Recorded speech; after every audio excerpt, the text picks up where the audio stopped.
And do you think the club knew anything like this was going on at the time? That's a difficult one for me to answer, really. All I would say, and people will judge themselves, you know, that the sheer scale of it tells you that, you know, we're talking about a lot of boys here in the tens, if not hundreds. So, you know, somewhere along the lines, I think the club do actually say that had any suspicion or belief that Mr Bennell was committing acts of abuse, the club would have informed the police immediately. They say they weren't aware of any sexual abuse. But that's odd in itself, isn't it? Because isn't it true that when you went and you travelled or you played against other teams, some of the other teams would say, oh, you're the paedophiles lot. So, I mean, it's like it was a common somewhere. It was a common thing.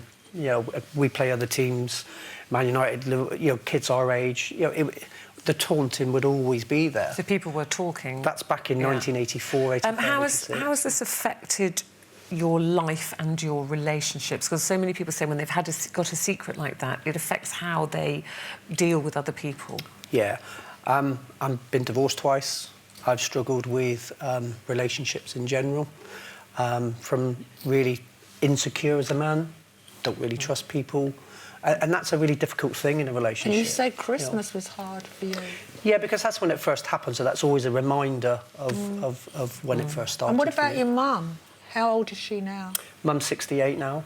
And how does she think about it? She must be something that she wishes she can turn the clock back. Absolutely, both my parents did. Both my parents wish they could have turned the clock back. And if they knew now what back then, you know, I certainly would never have gone on that first train to Cologne. And you've got boys of your own as well, haven't you now? Do you worry about those? I do. Sleepovers and... Yeah, I mean, I've got an older son, which is fine. He's at university, but I've got twin boys who are 10, and all of those things, even simple sleepovers with school friends and things like that, I tend to think twice. I really want to know who they're staying with. Of course.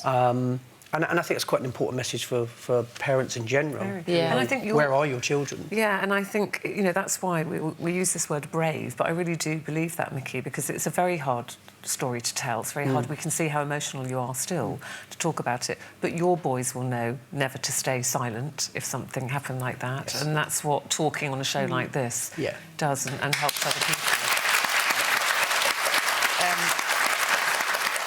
We're so sorry that happened to you, but thank you very much. Mickey Fallon, everybody. Thank you.